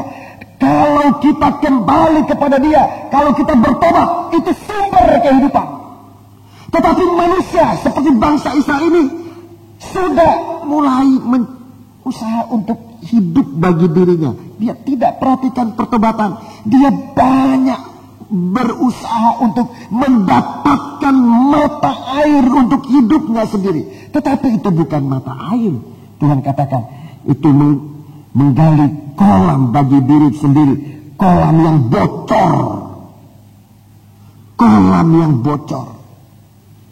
Banyak kali kita tidak memperhatikan soal ini. Soal kasih Allah yang sudah berkorban bagi kita. Merupakan sumber air kehidupan kita. Apa yang kita gunakan untuk hidup baik secara jasmani maupun rohani. Banyak kali ini kita kecilkan. Kita tinggalkan. Kita banyak sibuk dengan membuat kolam sendiri. Sampai lupa pelayanan. Lupa kebaktian. Karena mengejar kolam yang bocor. Saudara, kita lihat hasilnya apa? Kita lihat hasilnya apa? Kalau saudara baca kalau saudara baca ayat-ayatnya, coba baca ayat 16. Baca ayat 16. Bahkan orang-orang Memphis dan Tampanghes telah menggundul batu kepalamu. Ya, orang Memphis ini orang Mesir. Orang Memphis ini orang Mesir, di mana orang Israel pernah tinggal di tengah-tengah mereka, dekat dengan tetangga mereka di Mesir. Ini orang Memphis. Berhala mereka adalah lembu. Ini orang di negeri Mesir itu banyak berhala-berhala. Salah satu berhala ada lembu, ada yang memberhalakan buaya dan sebagainya. Tapi orang Memphis ini, di mana tetangganya orang Israel tinggal di Goshen, tetangganya orang Memphis, berhala mereka lembu. Itu sebabnya waktu di padang belantara, mereka seperti kehilangan Tuhan. Mereka suruh Harun, buatkan kami Allah kami. Allah mana? Dia ingat kembali Allah yang ada di negeri Mesir, lembu. Buatkan kami seekor lembu, seperti Allahnya orang Mesir. Kembali kepada perkara yang lama. Dan ini katakan orang Memphis dan Tapanhes menggunduli batu kepalamu, itu artinya dihina. Anak-anak Tuhan yang hidup cara duniawi, tidak cara iman, bukan dimuliakan oleh orang dunia, dihinakan. Dihinakan oleh orang dunia. Kamu anak Tuhan kok gitu, dihina. Kepala ini digunduli, artinya dihina. Ayat 18. Ayat 18. Dan sekarang apakah untungmu untuk pergi ke Mesir? Ya, apa untung pergi ke Mesir? Hendak meminum air sungai Nil? Tinggalkan Tuhan, mau pergi ke dunia, ke Mesir, untuk menghirup, untuk meminum air sungai Nil. Satu kehidupan cara duniawi. Sekarang kamu bekerja di ladang Tuhan, saudara-saudaraku.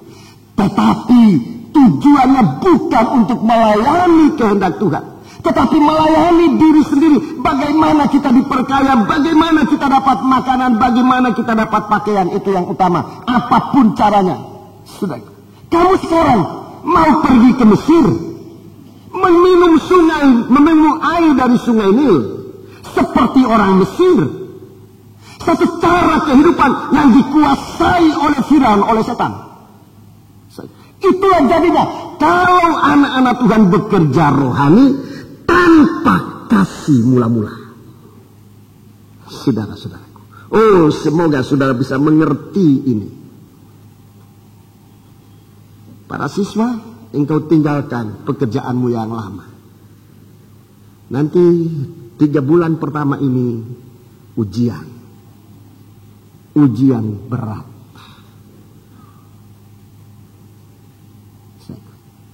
Tapi saya anjurkan, sekali tanda siswa dipasang kepada engkau, jangan lepaskan kecuali Tuhan nyatakan engkau lulus.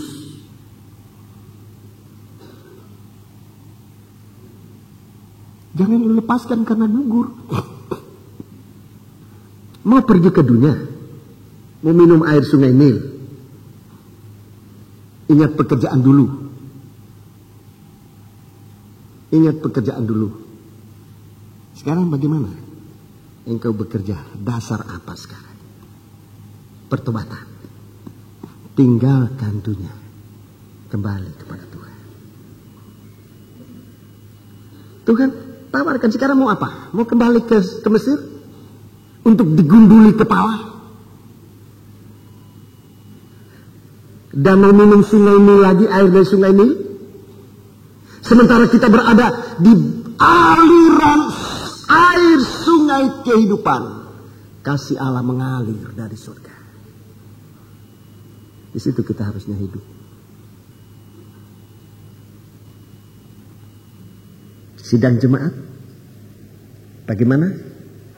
Dengan percikan darah ini, apa lebih baik kembali ke Mesir, kembali ke dunia tanpa percikan darah di sana, tetapi minum air dari sungai Nil, satu aliran yang dikuasai oleh setan, oleh antikris.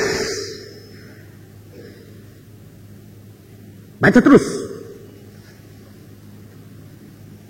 Dan apakah untungmu untuk pergi ke Asyur? Ke Asyur, ini ke Babel. Apa untungnya kalau kamu kembali ke Babel? Hendak meminum air sungai Efrat? Ini Babel itu, kota Babel berada di tepi sungai Efrat. Untuk minum dari air dari sungai Efrat, arus kenajisan yang sekarang hebat-hebatnya menghalalkan segala cara untuk mendapatkan untung. Air sungai Efrat. Sementara kita adalah seorang hamba Tuhan, sementara kita adalah seorang imam, sementara kita adalah anggota tubuhnya Kristus dalam sidang jemaat. Saudaraku, jangan sampai hati begitu. Sementara Tuhan terima kita bagaikan sidang mempelai. Aku teringat akan kasih-Mu, kasih pada masa mudamu, kasih mula-mulamu.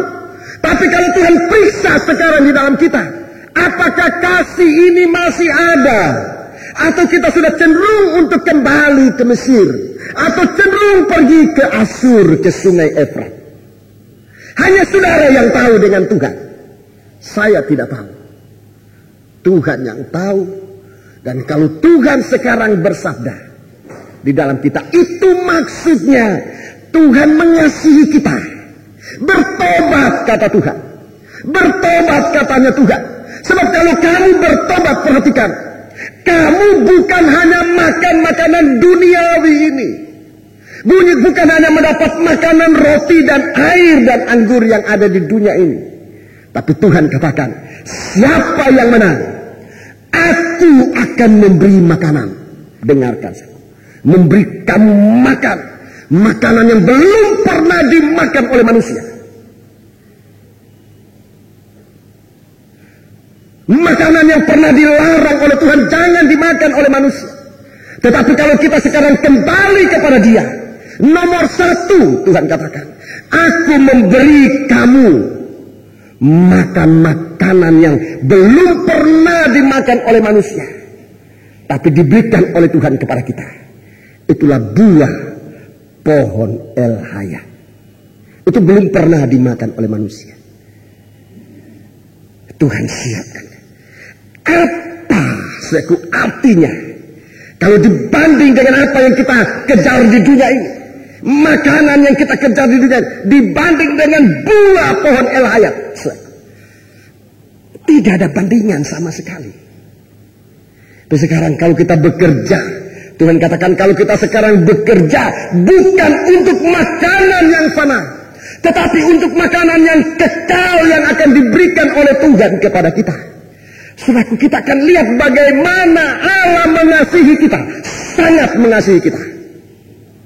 Nah, kalau Tuhan izinkan kita mengalami percikan darah ini, saudara-saudara, tujuan Tuhan untuk lebih mendekatkan kita kepada pohon El Hayat. Percikan darah ini akan membasuh jubah kita, kehidupan kita, supaya kita mendapat kesempatan untuk sampai ke pohon El Hayat. Wahyu 2, Wahyu pasal 2, Wahyu pasal yang kedua. Saudara-saudara, Wahyu pasal yang kedua, ayat yang ke-7, dengarkan saya. Siapa bertelinga, hendaklah ia mendengarkan apa yang dikatakan Roh kepada jemaat-jemaat. Iya, terus. Barang siapa menang, barang siapa menang, dia akan kuberi makan dari pohon kehidupan yang ada di taman Firdaus Allah. Dalam Kejadian 3 ayat 22 dan 23, pohon ini dijaga. Tidak boleh manusia masuk mendekat dan mengambil buah itu dan makan buah itu. Dilarang oleh Tuhan. Tapi sekarang dalam pasal yang kedua ayat 7, buah itu ditawarkan oleh Tuhan. Siapa yang menang? Saudaraku, kalau kita bisa lihat ini, saudaraku, kita tidak gampang untuk tinggalkan pelayanan. Kita tidak akan gampang, saudaraku, mengecilkan pelayanan dalam ladang Allah. Lihat betapa hebatnya percikan darah ini. Siapa yang menang, Pertama, dia diizinkan untuk makan buah pohon El Hayat. Jelas dikatakan di sini, bukan pohon di tempat lain, pohon kehidupan yang ada di Taman Firdaus Allah. Wahyu pasal 7. Wahyu pasal 7. Wahyu pasal 7. Ayat yang ke-14.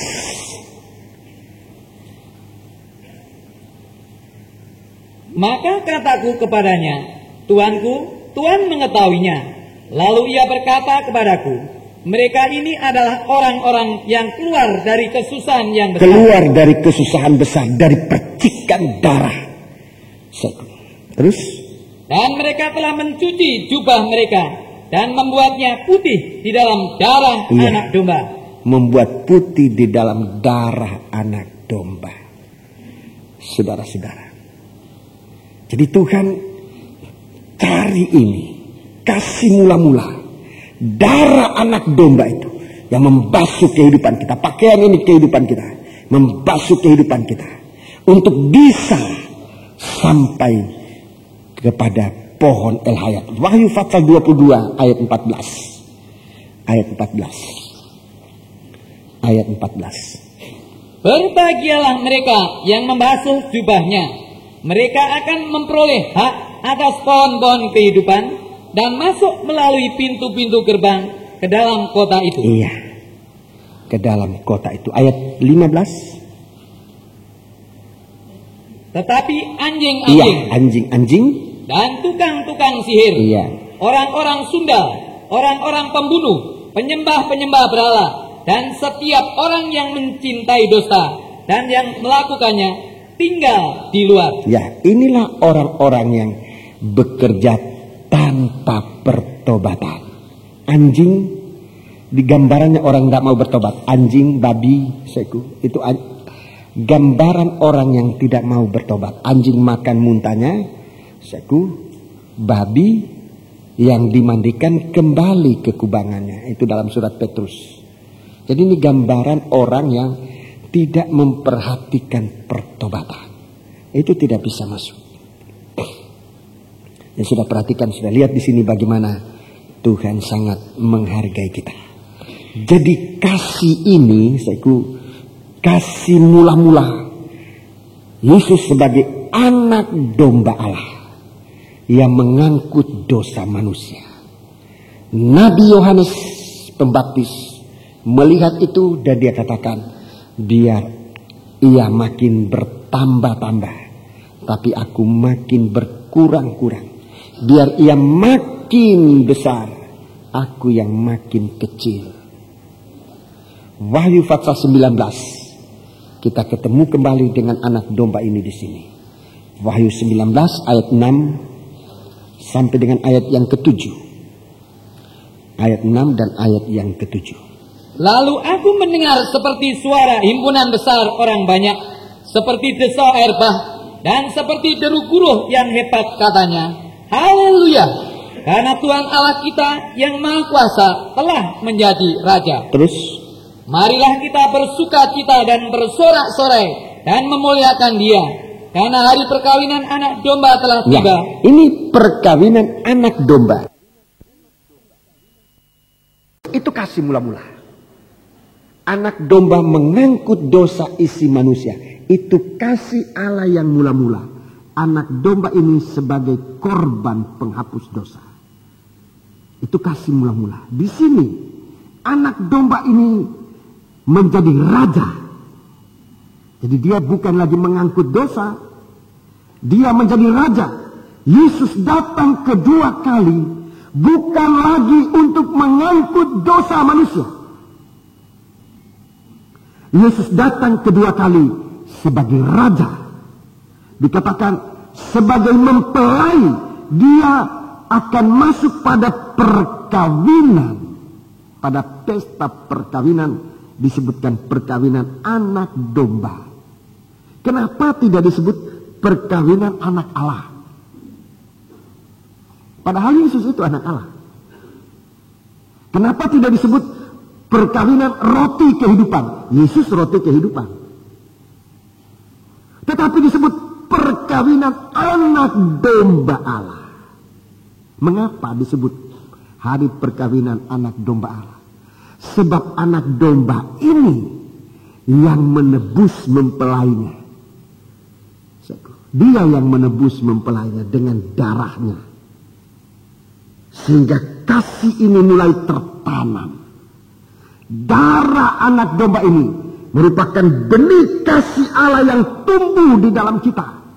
Untuk bertambah besar menjadi kasih mempelai. Ini puncak dari kasih. Jadi kasih mula-mula itu pertobatan memuncak kepada kasih mempelai. Tidak ada kasih mempelai tanpa pertobatan. Tidak ada. Tidak ada. Jadi kasih mempelai ini adalah perkembangan, pertumbuhan dari pertobatan kita sampai menjadi sempurna mengasihi Tuhan sebagai mempelai laki-laki. Ini kasih mempelai. Dengarkan ayat 9. Dengarkan ayat 9. Lalu ia berkata kepadaku, Ya. tuliskanlah, berbahagialah mereka yang diundang ke perjamuan kawin anak domba. Katanya lagi kepadaku, perkataan ini adalah benar, perkataan-perkataan dari Allah. Jadi ini perkataan, ini yang sebenar-benarnya firman Allah. Ini yang sebenar-benarnya firman Allah. Dalam terjemahan lama, terjemahan lama sangat menyentuh hati istilah di situ. Wahyu 19 ayat 9. Saya baca demikian. Lalu katanya kepadaku, suratkanlah demikian ini. Berbahagialah segala orang yang dijemput kepada perjamuan kawin anak domba itu. Maka katanya kepadaku, inilah yang sebenar-benarnya perkataan Allah. Firman Allah ini menuju kepada perjamuan malam pesta kawin anak domba Allah. Jadi ini firman mempelai. Rasul Yohanes, dia melihat, dia mendengar dan dia tulis. Ini yang sebenar-benarnya firman Allah. Yaitu bagaimana kita bisa meningkat dalam kasih sampai masuk dalam perjamuan malam pesta kawin anak domba Allah. Ini mempelai, ini firman mempelai. Harus kita miliki. Jadi Tuhan mulai periksa dari akarnya. Akar pengikutan kita kepada Tuhan apa? Pelayanan kita sudah baik, tapi Tuhan memeriksa akarnya apa? Apa di dalam akar ini ada kerinduan untuk kembali ke dunia? Tuhan tahu itu, saudara. Itu termasuk mulai kehilangan kasih mula-mula. Masih kerja di dalam ladang Allah. Masih jadi gembala. Masih jadi pendeta. Masih jadi anggota imam-imam. Tetapi hatinya sudah kembali ke dunia. Berbahaya. Engkau meninggalkan kasih mula-mula. Belum terlalu jauh. Tapi kalau belum terlalu jauh, sekarang Tuhan sudah ingatkan. Kembali kepada kasih mula-mula itu. Kembali kepada pertobatan yang benar. Saudara-saudara, kalau saudara merasa salah, mengaku di hadapan Tuhan. Supaya pelayanan ini jadi baik. Kalau sudah terlanjur terlalu jauh, tapi kalau saudara masih bisa mendengar suara Allah, itu masih kebahagiaan bagi saudara. Bagi kita sekalian kembali kepada Tuhan. Darah ini masih mau membasuh jubah kita. Saudara-saudara. Kehidupan darah ini masih mau memberikan sinar di dalam kita. Jangan sampai Tuhan katakan, kalau aku datang, aku akan mencabut, memindahkan kaki diam dari padang. Itu berarti hidup tetap dalam keadaan berdosa. Hidup dalam kegelapan dan menggelapkan. Sidang jemaat menjadi gelap. Kalau kita sebagai imam, sebagai hamba Tuhan, hidup tidak sesuai dengan terang firman Allah. Jemaat jadi bingung, jemaat jadi gelap. Itu sebabnya mari kita bawa diri kita seperti Nabi Yohanes. Dia merendahkan diri serendah-rendahnya. Mau apa kata Tuhan? Mau kembali ke Mesir untuk minum air sungai Nil? Satu waktu air sungai Nil menjadi darah. Dan kitab Wahyu dikatakan darah mengalir. Bagikan sungai yang mengalir sampai kekang di mulut kuda. Begitu menebal, begitu hebatnya darah mengalir. Untuk siapa? Untuk orang yang menolak percikan darah. Apa maunya? Mau pergi ke Asyur untuk minum dari sungai, dari air sungai Efrat? Babel akan menjadi api hanya dalam 1 jam. Hancur, semua menjadi api. Coba bayangkan kalau kita lihat aja, ini saya tidak campur politik, tetapi akal umum aja. Kalau daerah ini, daerah Asyur, itu merupakan lumbung minyak bumi, yang sekarang diperlomba-lombakan untuk eksploitasi, untuk dikeluarkan menjadi kekayaan dunia, merupakan senjata yang paling ditakuti orang sekarang. Minyak bumi, kalau itu disulut, halilintar Allah. Wahyu 8. Ada guncangan, ada gempa bumi, ada halilintar. Coba bayangkan kalau sumber ini sudah digali, halilintar menyambar, itu kebakaran luar biasa. Perang Teluk yang lalu kita lihat, beberapa sumur minyak dibakar. Saya tidak tahu sekarang apa sudah dipadamkan atau belum. Tapi menurut dulu dikatakan itu bertahun-tahun untuk sulit dipadamkan api itu. Satu waktu sumber yang ada, kalau itu terbakar, saudara-saudaraku, apa kita mau harap hidup dari itu? Sementara Tuhan adalah sumber air kehidupan. Umatku pertama-tama meninggalkan aku. Mau mencari sumber air sendiri, kolam yang tidak bisa menampung air. Dia lari ke Mesir, dia lari ke Efrat, ke Asyur. Betapa bodoh kita ini. Lebih baik kita datang kepada Tuhan. Selalu saya katakan, carilah dulu kerajaan Allah. Itu tugas kita. Cari kebenaran, cari kesucian.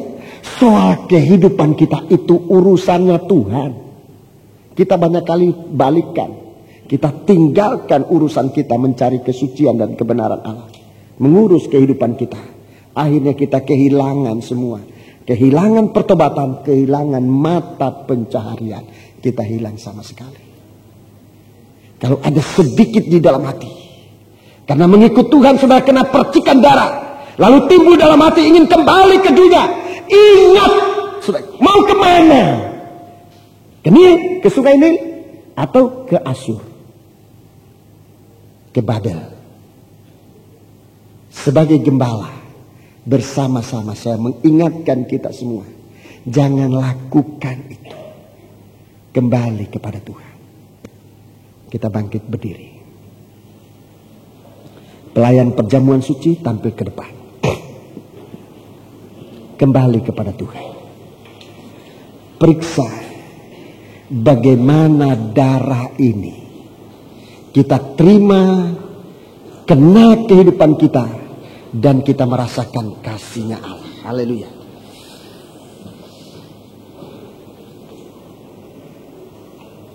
Kita bangkit berdiri.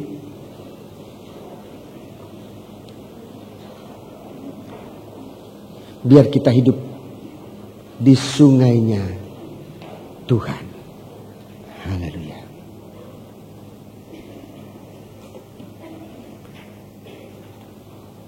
Biar ku hidup. Psalm 107. Psalm 107. Sambil berdoa kita melakukan nyanyian ini. Psalm 107. Biar ku datang ke sungaimu Tuhan.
Para hamba-hamba Tuhan, siswa-siswa,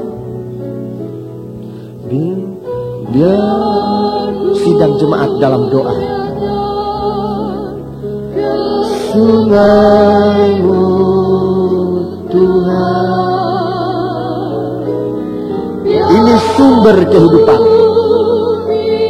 bukan sungai Efrat, bukan sungai Nil. Biar ku hidup ke sungaimu Tuhan. Biar ku datang, biar ku minum, biar diikuti oleh para imam-imam, para tua-tua, pelayan-pelayan semua. Biar ku datang ke sungaimu Tuhan.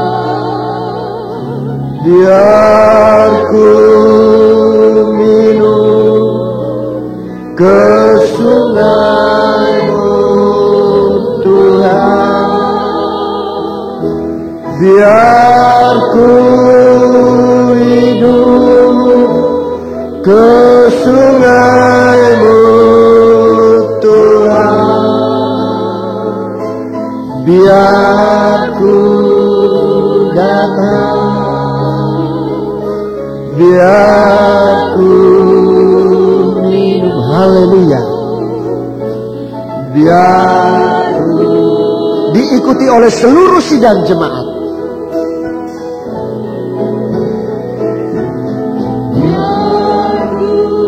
Sungai dari Allah. Haleluya.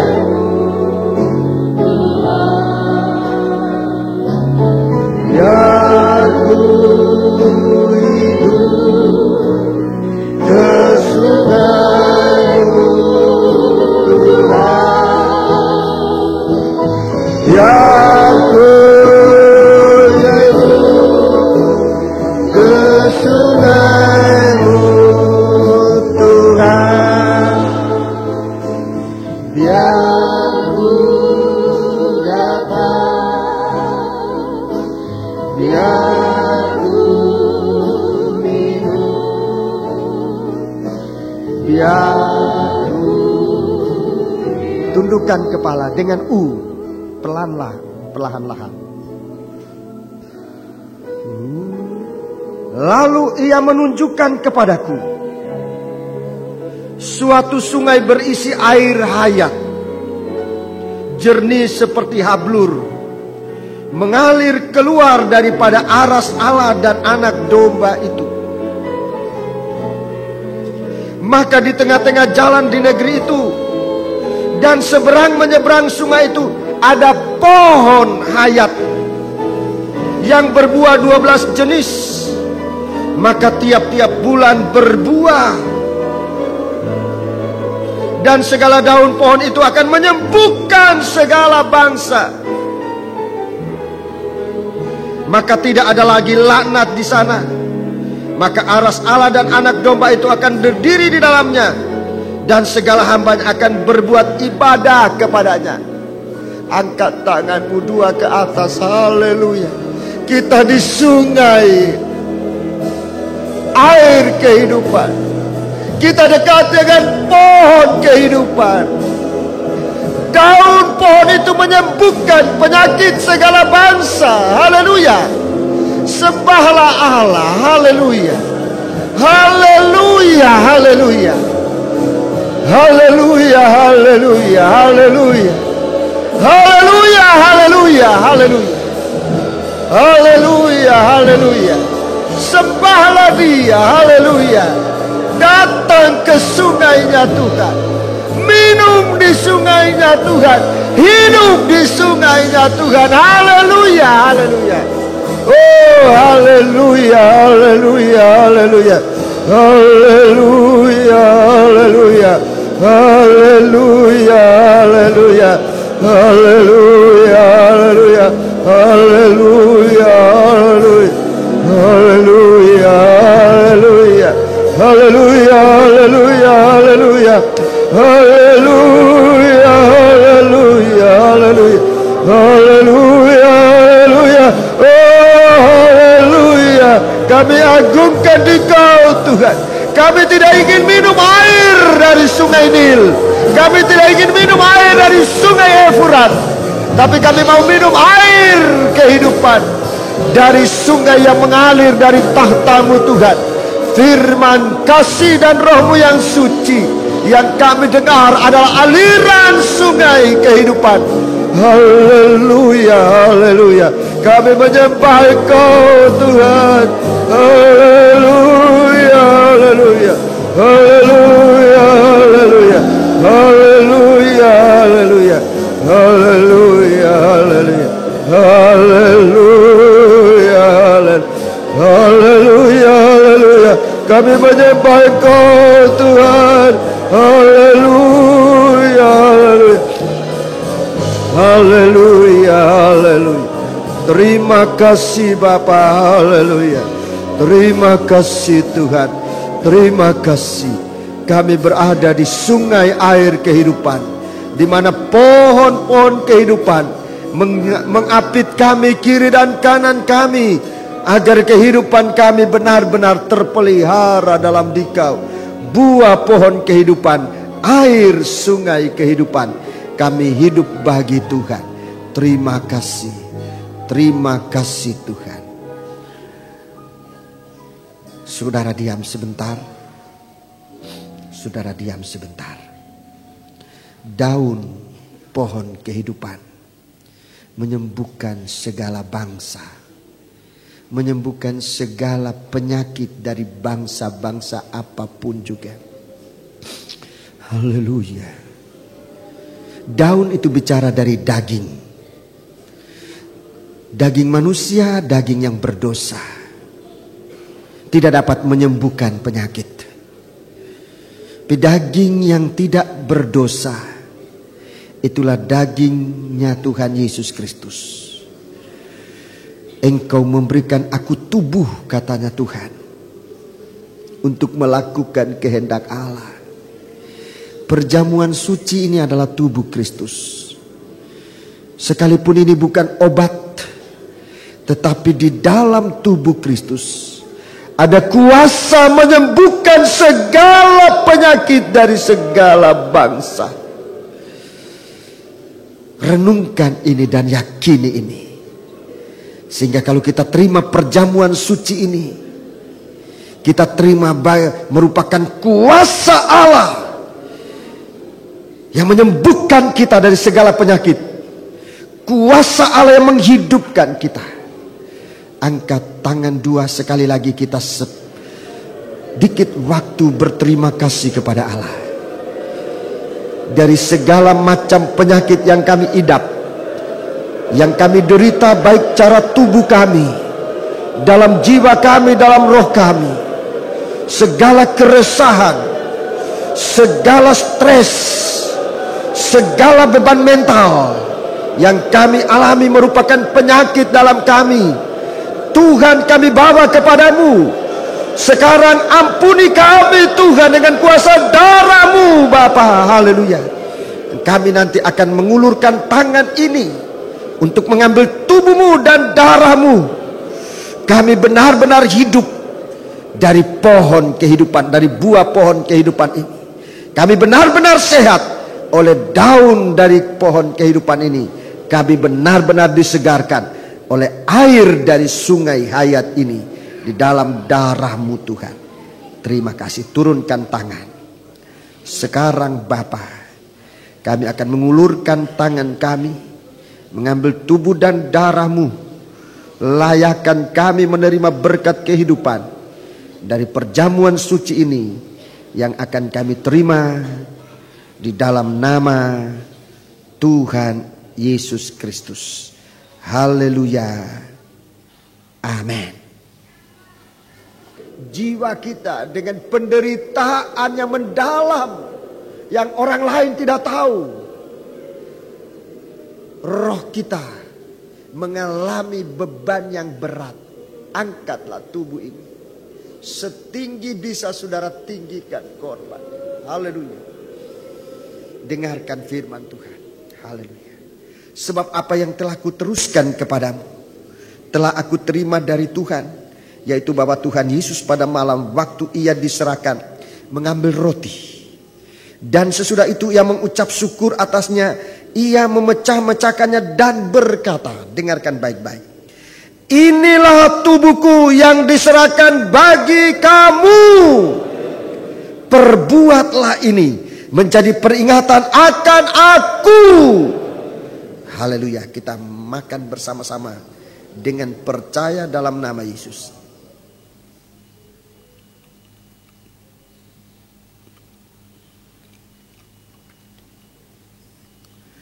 Haleluya.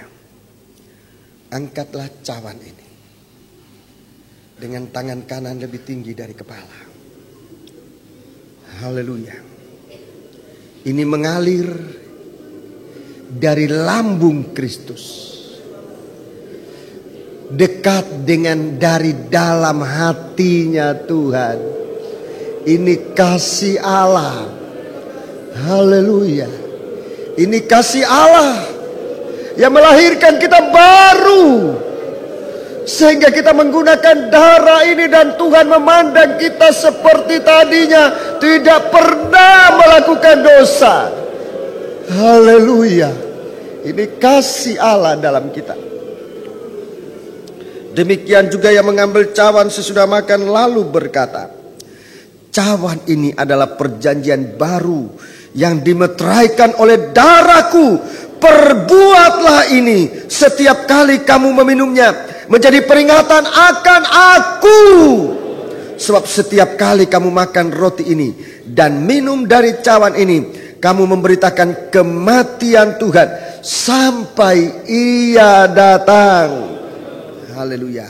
Kita minum bersama-sama dengan percaya dalam nama Yesus. Haleluya. Haleluya. Haleluya. Haleluya. Sembahlah Allah. Haleluya, haleluya. Haleluya, haleluya. Terima kasih Bapa. Terima kasih Engkau benar-benar mengasihi kami. Engkau sudah menyerahkan hidupmu, meninggalkan sorga datang ke bumi, menjadi korban untuk menghapus segala dosa kami. Kami bersyukur, kami berterima kasih kepada Dikau Tuhan. Terima kasih Bapa.